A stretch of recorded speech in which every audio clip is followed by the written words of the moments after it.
playoff implications and draft position implications are what surround the Texans matchup with the Browns this week. We're going to talk about that and more on this edition of The Bullpen. To throw the punches on. He floats one wide open. And there he goes. Touchdown. For a Texan touchdown.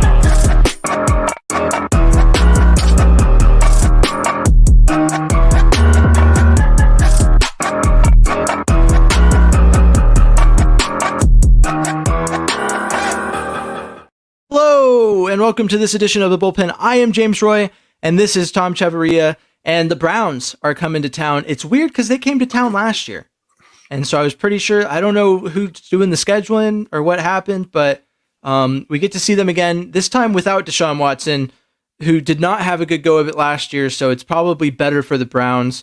But who'd have thought the Texans would be playing the Browns in 2023 with Joe Flacco starting at quarterback? Not me. There's a certain other team in the NFC North that maybe, but even then, at this point, I'm surprised Joe Flacco's still playing. But he's been playing really well. He's elevated that offensive system. Do you think that the Texans defense is going to expose him, or do you think that Joe Flacco is like the real deal so far this season? I believe that it's somewhere in the middle.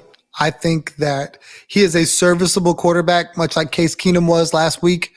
I think that he probably will make a couple mistakes. He'll probably make some plays, and he'll probably score just enough for them to be in a football game.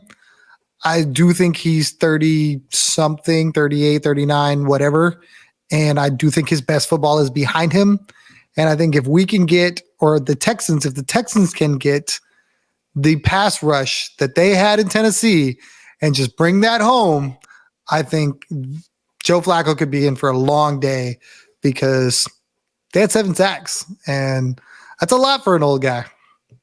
Yeah, that it just brings up the same issues that other quarterbacks have had this season that are older in terms of their durability. So that's certainly something that could become an issue. Do you think is there any part of the Cleveland offense that's really worrisome for the Texans defense, like going into this game? For me, it's David Njoku, a tight end. He's become Flacco's favorite target. The Texans have struggled with tight ends in the past.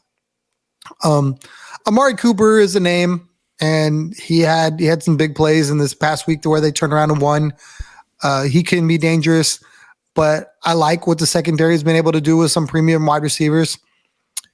Their run game, it's got Hunt and Ford, and they've had some big games, but I mean, when we just saw the Texans absolutely, completely shut down Derrick Henry, I fear no running back from Cleveland.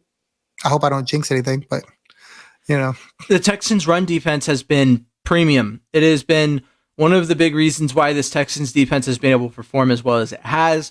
The pass defense, on the other hand, has been wishy-washy. And so I would say that a good or above average Flacco game is more concerning than what the Browns can throw at us on the ground. But I too am not trying to jinx what is happening with this Texans defense. Now, looking to the main thing that is really concerning about this matchup with the Browns defense is number one in the league in total yards per game. Just number one in general in a lot of categories. At this point in this recording, we haven't been given any confirmation that CJ Stroud plays this week. Do you think that CJ Stroud playing this week is the difference between having a chance at winning? Do you think it's the difference between the Texans winning or losing? How do you feel about that? I feel extremely confident that if he plays, they will win. I feel extremely uneasy if he doesn't. I understand using Case Keenum for a game, getting through a Tennessee team that's not great defensively, but just average. I think that if we spot, or the Texans spot, Cleveland 13 points, the way they spotted Tennessee 13 points, they are not coming back in that game and winning that game. No. So zero chance. I think it's more than just CJ, though. I really feel like Will Anderson needs to play. I really feel like Nico Collins needs to play. I feel like Jimmy Ward needs to play. I mean, there's so many names that you can just go down and down. Blake Cashman, all those guys would be great. to make me feel better about a win. We'll just have to see how it shakes out. Yeah, I agree with you. Blake Cashman, all the other names, are definitely vital. I think that CJ being back is a piece of the puzzle, but I think that Nico Collins returning for this offense is going to be a vital piece for, what could be a really important game. I mean, the implications of this game, looking relative to, the Colts and Jaguars schedule, like, I think that early on in the season, the thought was, that the Texans could take a wild card spot and slip in. But with the way things have shaped up, I think it's win out, and then you might get a wild card spot, or it might just be, honestly, winning out gives you the division if the Jaguars lose or if you gain some tiebreakers on them. So realistically, we're looking at win now, don't lose football. And that's to control your own destiny, right? Like the Texans could lose a game and still make the playoffs, but like the odds drop significantly with a loss. So I think that it's vital to get CJ out there.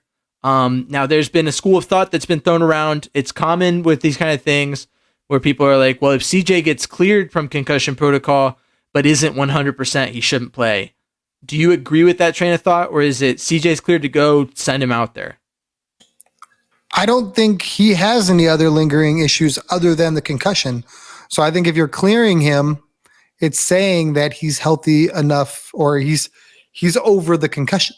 So if you told me he had like an ankle or a hamstring or a knee and that was potentially risking the rest of his season, then yeah, absolutely. You sit him and you just run Case back out there and hope, I guess. I mean, I don't know. Maybe he gets better with the added reps, with more game action. But in a perfect world, 7 is under center because that's the guy. He's the straw that stirs the drink, as they say.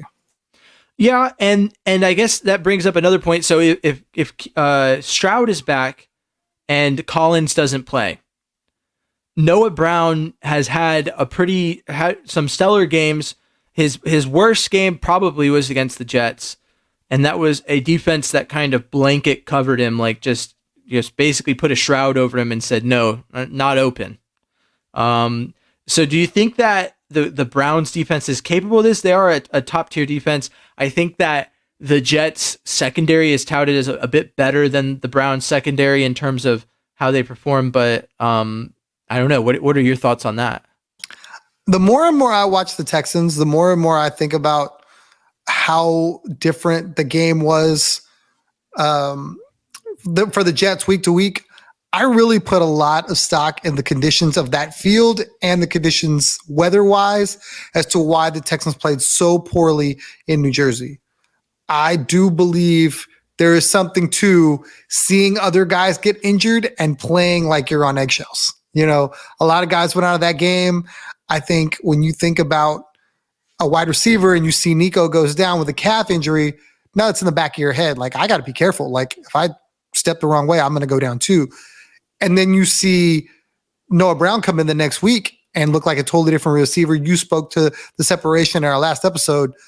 I think that's more indicative of them being able to feel comfortable in the environment, where that game in New Jersey was just the worst possible conditions ever. And I've kind of like thrown that out and got that out of my head as far as holding the Texans to that. I know a lot of people want to be like, that was embarrassing. And then the more and more I think about how many people got hurt and how the offense just didn't seem, they was so disjointed. Like, I really feel like that whole team was just playing, not to get hurt. Well, and outside of the first 2 weeks of the season, it's the only game the Texans have lost that has been a loss by more than one score. So I too would like to just remove it from my brain and not think about it. But I think I said it last episode. The way Noah Brown performs, if Nico Collins doesn't play, or really just in general, against this Browns defense, is going to speak volumes to me about what the limiting factor is in his ability to excel and perform at the level that we've seen him perform at on a consistent basis. If he doesn't in this next game, so that's the main reason why I bring that up. Now, looking to Will Anderson, I said last week that we were going to miss his presence on the line. Didn't really seem to be the case based off of result. Granted, watching whoever filled in on his side for a lot of the game kind of felt like his pressure presence was missed. How vital do you think it is that he plays in this coming game? I feel like any game where that defensive front is whole, they're tough. They're so tough. You talk about 7 sacks, and I don't really feel like they got a whole lot of pressure at all from that side. It came from the middle, but it seems like they've never had this game where all of those guys were clicking together. Somebody was hurt, somebody was double teamed, whatever the case may be. And now you see like a game where if Will Anderson's in that game, they probably have 10 sacks. So if you're telling me you can go into a game with Cleveland and just if you look at Tennessee, they scored the 13 points and their offense was basically non-existent except for one drive. If you're going to tell me that Cleveland cannot move the football because the pass rush is just amazing with 4 guys, it's going to be a long day. I mean, you saw some of the throws Will Levis was making. Sting could have had 3 picks in that game. There were plays where he was just chucking and praying, and that's kind of like what you hope for as a defense, to put your corners in a position where they can just go up and make a play, and they're the aggressors, they're the wide receivers. So if you put Will Anderson back in there with the way Grenard played and Rankins and Collins, it's a nasty front. Now, from what we've seen, Blake Cashman is likely to be absent. I'm pretty sure they said his injury is a couple weeks. How vital do you think his absence is, considering that we've talked about how Njoku has kind of been what has helped Joe Flacco along, and a lot of times Cashman would probably be expected to pick up that assignment. So how big do you think his absence is in this coming game? That's going to depend on Christian Harris.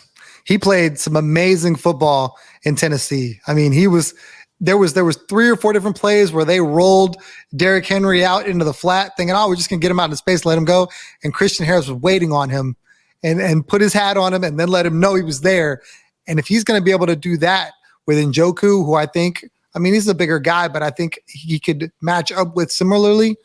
And then as far as the linebackers go, I feel like they're a little bit better suited to handle the loss of Blake Cashman because their depth is better.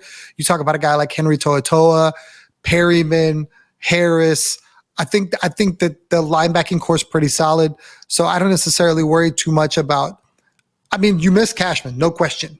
And he's probably your best coverage guy, but I feel really good about what Christian Harris did last week. Did you hear Christian Harris's new nickname? I did not. So someone on Twitter, I think it was, and it's like Jair. How do you say that? Is that Jair or Jair Lopez? Either way, he tweeted it and he said, Derrick Henry's not allowed in Harris County. And I was like, no way. I love it. That's perfect. That's a perfect nickname. So from here on out, the bullpen has given the approval for that nickname from our end. Not that it mattered, but Tom and I are in agreement. I can only assume by your reaction that Harris County is an acceptable nickname for Christian Harris. So be on the lookout. Go ahead. Harris County's strict, man. Everybody that lives in it knows it. Yeah, Harris County. You can't. I don't know. Not everything flies in Harris County. Nope. I just wanted to bring that up because you mentioned Christian Harris. Going back to the offensive side of the ball for the Texans, Singletary had a breakout game. And you said it last week. There was some good blocking. The Titans aren't necessarily the strongest run blocking team. They were middle ground. I want to say 17th in the league. This Browns defense is a stonewall defensive front. So how important is it going to be? Do you think there's constantly this back and forth debate between Texans fans this season about do we want to commit to the run and establish it? Is it about letting CJ cook to open up the run? Is the run really important if CJ's cooking? And so how do you think the approach to the run game is going to go based on the fact that this Browns defense is just so incredibly stout? I think initially they're gonna go to it. When D'Amico started early on, talking about what he wanted his team to be able to do. He wanted balance. He wanted to be able to run the football, play good defense, control the clock. Those are things that D'Amico said were his pillars, his staples. I don't see that changing. I don't think he saw CJ Stroud being this dynamic, this early, this fast. But I think at least early on in any game, you're going to see him be committed to the run until he has to abandon it or at least get away from it. And I think in a game like this, one of the things that I think they can do to effectively kind of run the football, if you will, is use the screen game. I think that Singletary is awesome in the screen. You get him out into space and just let him be shifty. 100%. And those are things I don't think we see enough of. And when we do, it's like, wow, why don't we run that play more? Because he's wide open and it's a 10-yard run or something like that. So I think that's something that could be very successful, especially on an aggressive attacking defense that's probably going to headhunt a little bit. I think that, the screen game, if they can get it going, it's going to be so hard to stop with Singletary. 100%. I think the deeper point, and you touched on it, is getting Singletary out in space. I mean, that's the big part of it. Now, looking to last week, and it just highlights a problem that I think a lot of people have had, myself included, at times with the way Bobby Slowick calls plays, is that you open up, the last drive of the game and you hand it to Singletary, and Singletary runs for 20 yards. And then you proceed to throw the ball with Case Keenum 3 times in a row and then not look back to the player who's doing well. And then you have other games where you hand the ball to Dameon Pierce up the middle twice and then you hand it outside to Devin Singletary and you don't get the yards you need. And you're like, I wonder why this isn't working. Why? It's like, I feel like there's high potential for him to just think he's playing. I don't know if he thinks he's playing the hot hand, but sometimes it feels like the play calling is like, this person did really good, let's not look to them ever again. And so I think the general mentality, I think early on in the season, Texans fans were like, oh, he might lose Bobby Slowick to another head coaching gig. But I think he needs another year or two to hone his play calling abilities. And it's situations like that I think have cemented that. I personally never thought that he was at risk of leaving the staff this offseason, though some other teams and other teams' fans on Twitter have said, I like what Bobby Slowick's doing out in Houston. But that I don't think is indicative of his marketability for a future, head coaching job. So that's what makes me raise the question of how he's going to utilize the run game against a difficult defense is how he's shown historically to call plays without keeping the hot hand in mind. And it's all situational. I mean, I'm not an NFL offensive coordinator. It's just what I've seen. So take it with a grain of salt. Special teams. It's nice to have Kaimi Fairbairn back. And you know me, I love saying Kaimi Fairbairn's name because he has been such an instrumental part of this Texans season. Do you think that the game comes down to him? Or do you think that the Texans figure out this Browns defense and create a game that's just wide open? I think that highly depends on who plays and who doesn't. I'd love to tell you that CJ plays, Nico plays, Will plays, and they win 30-13. I'd love to tell you that because I think that's an outcome that could happen if they play in their building, high energy, come right down. I'm not going to steal your storybook ending. I won't do it, but I'll allude to it a little bit, and they ball out. I mean, they could.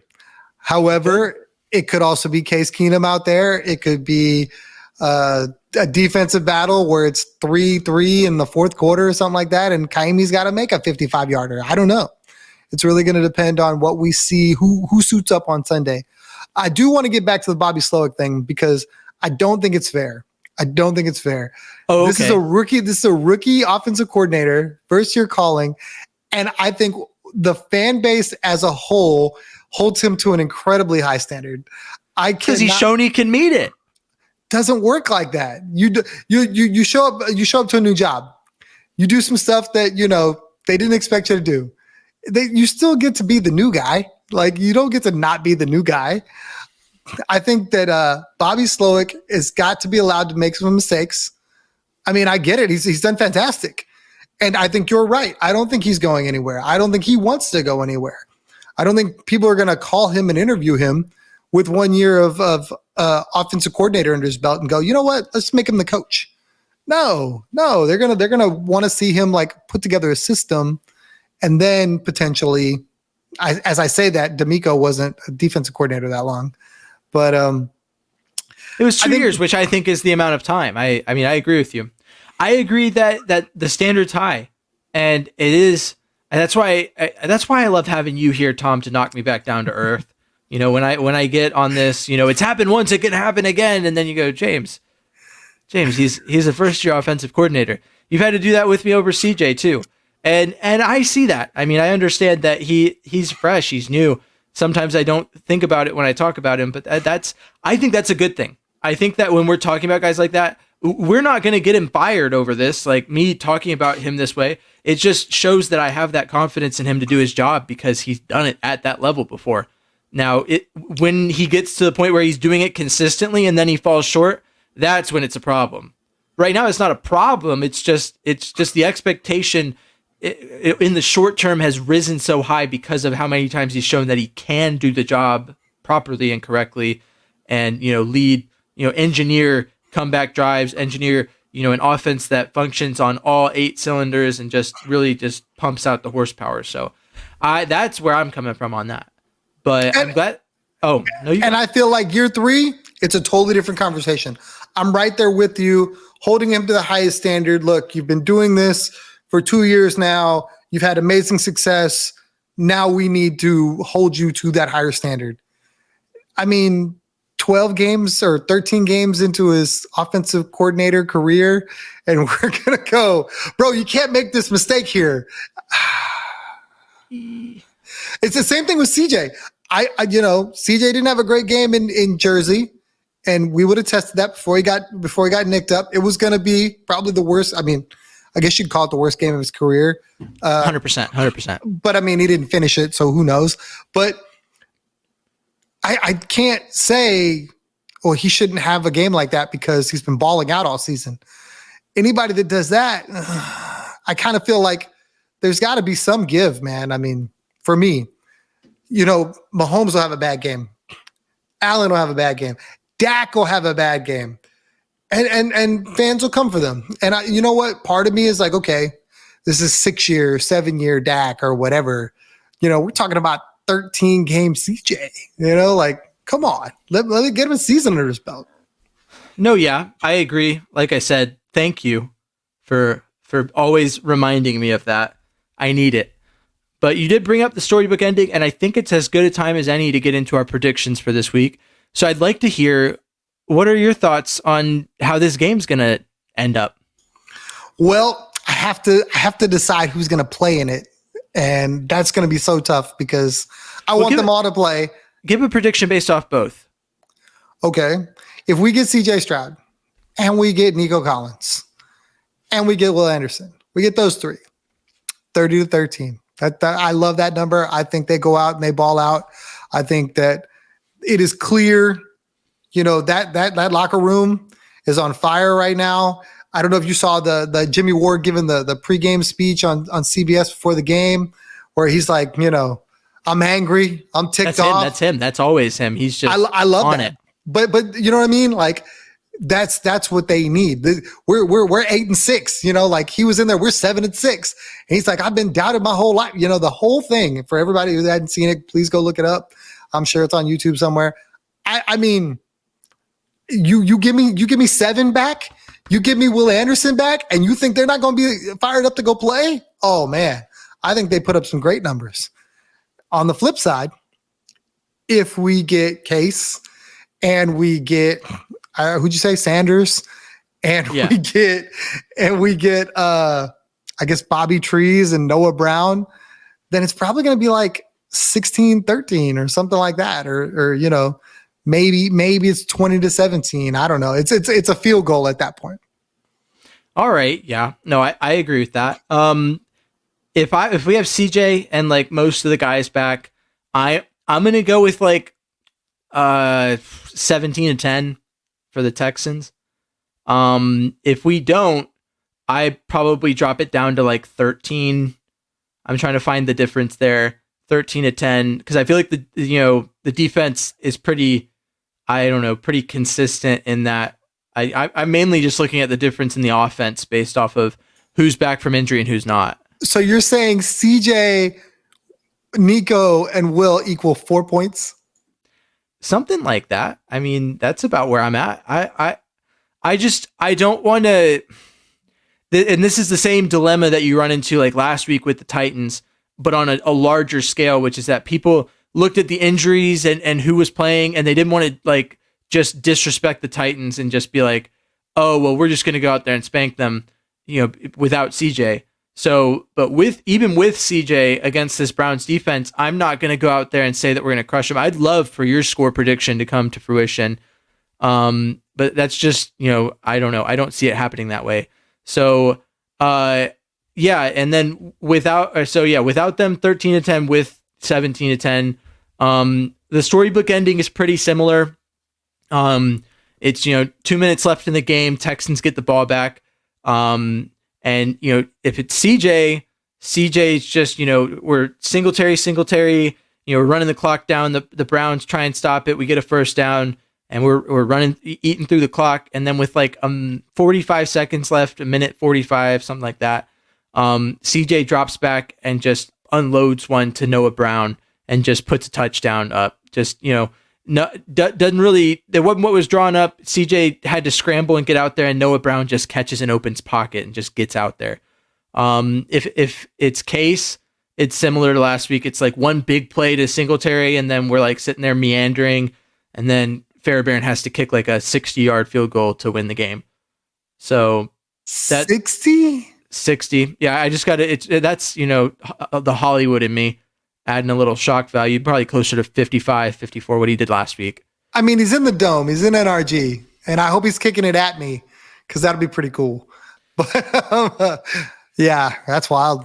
No, yeah. I hate to give such a boring storybook ending, but like that, with the score that I've given, it's just hard to do anything other than that to me. So yeah, on that note, do you have any final thoughts before we close it out? Well, first off, I'd like to say that I think Nico Collins and CJ Stroud are equal to 2 touchdowns. Whatever your score is, you put 2 scores up when you have those guys in the offense. And I mean, then you talk about Will Anderson. I mean, he's been a beast all year. I think he's great. So if they get those 3 guys back, I feel supremely confident, and I hope I didn't jinx anything, supremely confident in the Texans to get a dub, whatever the score is. I'm still very confident in the guys backing them up because they showed it at Tennessee to go on the road, hostile environment with all the uniform stuff and all the things that could have like got in the way. I mean, they had Earl Campbell and Eddie George on the sideline, like Tennessee had every excuse to win, and the Texans still went out there and got it after spotting them 13 points. Now you bring them back home into NRG, home cooking, I think the place is going to be a zoo. I think the city is getting fired up for these Texans. I think it's going to be sold out, and they should feed off that energy. I agree with you. Like I said, it's more of a respect to the Browns defense than anything else. I don't know. I like to think that this one's going to be a competition, but I'd like to see it play out like you're saying. I'd like to see CJ back, and I'd like to see this game just not even be close. And I've said that about every game, and every game's been close, except for the Jets game I said that about, and it wasn't close at all. So on that note, thanks for tuning in. Thanks for watching. This has been The Bullpen. I've been James Roy. That's been Tom. You can find Tom on X at, Third Coast Tom. But if you call it X to his face, he will throw out his boomer rage on you. I'll look at you funny. And then I'm N1 Texans fan, and you can find me on social media at that. That's also how you can find the YouTube channel if you're listening on Spotify or Apple Music. And if you're watching, Spotify and Apple Music, that's where you can find it if you want to listen. Thanks for tuning in, and Vamos Texans. Thanks for tuning into The Bullpen, a Texans podcast, part of the Fans First Sports Network. Please like, comment, subscribe, and follow along for more Texans talk from The Bullpen. pick the handoff. Stroud looking.